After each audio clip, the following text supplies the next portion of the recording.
like, and make sure to engage in comments and share this video to your friends and story lovers, and click on the subscribe button on the screen to subscribe to Inquisco for more real and true stories like this. I knew. I had known for years. The late nights at work, the sudden password changes, the way he barely looked at me anymore. But instead of screaming, instead of crying, I smiled. Because I had a plan, a long, meticulous plan that would make him regret every single lie, every whispered phone call, every moment he thought he was getting away with it. It started small. I didn't want him to suspect a thing. I became the perfect wife, the kind of woman he wouldn't think twice about. I still made his coffee in the morning, still kissed his cheek before he left. I even made an effort to ask about his day, feigning interest while he fed me whatever excuse he'd come up with for being home late. The hardest part was pretending it didn't hurt. 20 years of marriage, and I wasn't enough for him. But I let the anger simmer beneath the surface, let it fuel me. I didn't want to destroy him in some big, dramatic confrontation. No, that would be too easy, too satisfying. I wanted him to unravel slowly, to watch his world crumble around him while I stood there smiling, acting as if I had no idea. And then I met him. It was accidental, or at least it seemed that way. A friend had introduced us at an event, one of those charity dinners my husband never had time for. He was charming in a quiet way, confident but not arrogant. He listened when I spoke, his eyes actually on me instead of his phone or the nearest exit. I wasn't looking for anything, not really. But there was something about the way he leaned in just a little when we talked, the way his fingertips brushed my wrist when he reached for his glass. It was subtle, careful, and I knew he felt it too. That was the moment I realized the game had truly begun. I didn't rush things. I was careful, just as careful as I had been with my husband. If I had learned anything from watching him lie to me for years, it was that secrets needed patience. So I let things unfold naturally.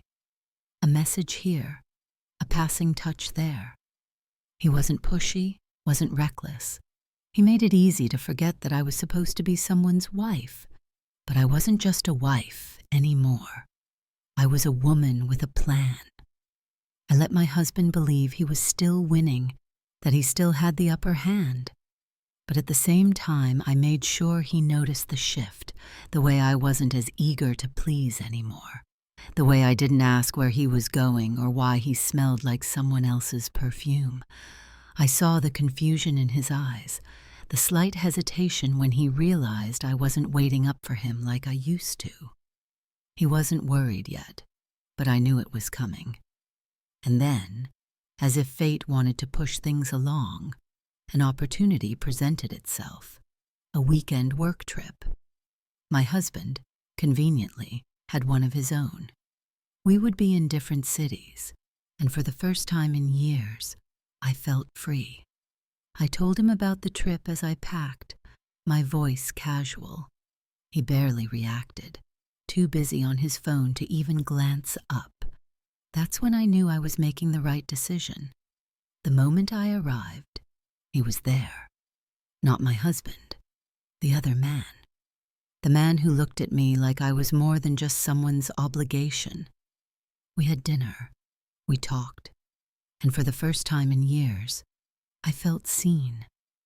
I could have ended it there.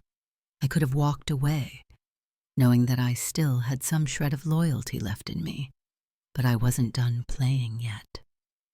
I woke up to the sound of my phone buzzing against the hotel nightstand. The room was still dark, the heavy curtains blocking out the morning light. For a moment, I forgot where I was, but then it all came rushing back.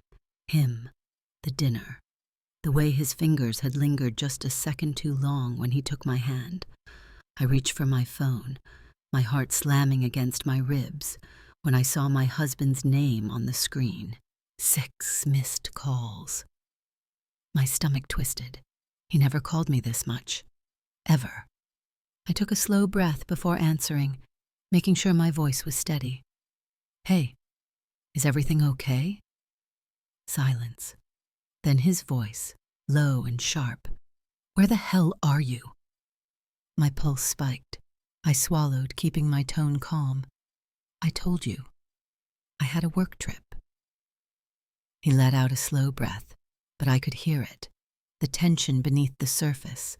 The suspicion. "I called your office. They said you weren't scheduled for anything this weekend."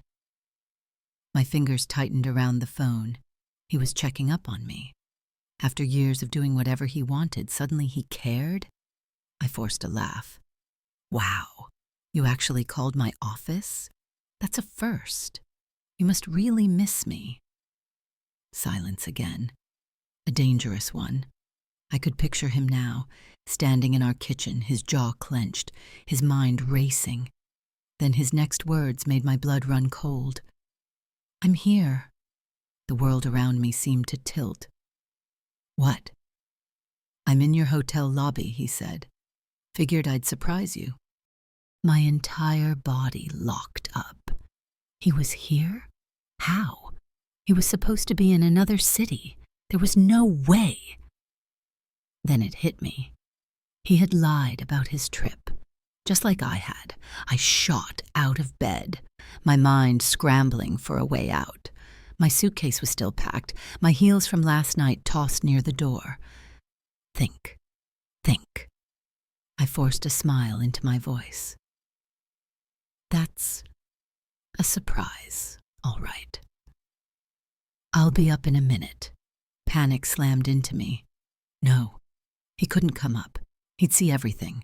The wine glasses, the slight disarray, the proof that I wasn't alone. I had seconds to act.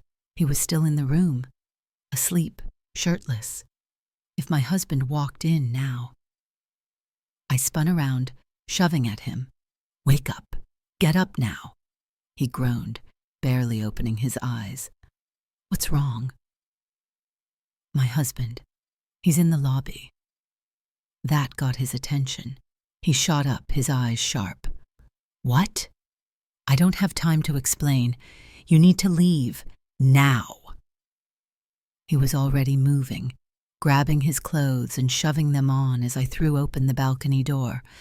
It was risky, but it was the only way. The fire escape was just a few feet away. If he climbed over, he could get to the side exit before my husband got up here. He hesitated, looking at me. "You sure about this?" No, I wasn't sure about anything, but there was no turning back now. I nodded. "Go. Now." He climbed onto the ledge, balancing carefully before reaching for the fire escape. My heart pounded as he disappeared from view, my hands shaking as I shut the door behind him. Just in time. A loud knock rattled the room. My husband was here. I smoothed my hair, steadied my breath, and opened the door with a bright, innocent smile. "Hey, baby." He stepped in, his eyes scanning the room, sure and assessing. I had to play this perfectly. One wrong move, and he'd see everything. I just had to keep him distracted, long enough for the other man to escape, long enough for my plan to stay intact. Because this wasn't over yet, not even close. My husband's eyes moved over the hotel room like a predator scanning for weakness. I held my breath, keeping my expression soft, curious, not guilty. Never guilty. I stepped closer, placing a hand on his chest, forcing a smile. "I can't believe you actually came all this way to see me." He didn't smile back. His jaw was tight, his body rigid. He was listening, not to me, but to the room, the silence, the absence of anything suspicious. He didn't know, not yet. I turned, casually moving toward the window, blocking his view of the balcony. If he walked too close, if he noticed the faintest smudge of fingerprints on the handle, the slightest shift in the curtains, it would be over. So why the sudden visit? I asked, tilting my head, playing the clueless wife. He didn't answer right away. He just watched me, studied me, like he was trying to read me. And then, in the calmest voice imaginable, he said, "Who was here?" The room tilted. My throat tightened, but I didn't flinch. "What?" His lips barely moved. I asked, "Who was in this room with you?" I laughed, light, dismissive. "Oh, come on, you're acting crazy." But he didn't move, didn't blink. And that's when I saw it, the proof in his eyes. He knew. I swallowed, my pulse hammering. "I don't know what you think." Knock. The sound hit like a gunshot. Someone was at the door. Every muscle in my body locked up. My husband's head snapped toward the sound. His entire body went still, listening, calculating. I couldn't breathe. Who the hell was knocking? Not him. No, he was long gone. He had to be, unless... Knock. Knock. I forced myself to move, stepping toward the door, my fingers barely steady as I reached for the handle.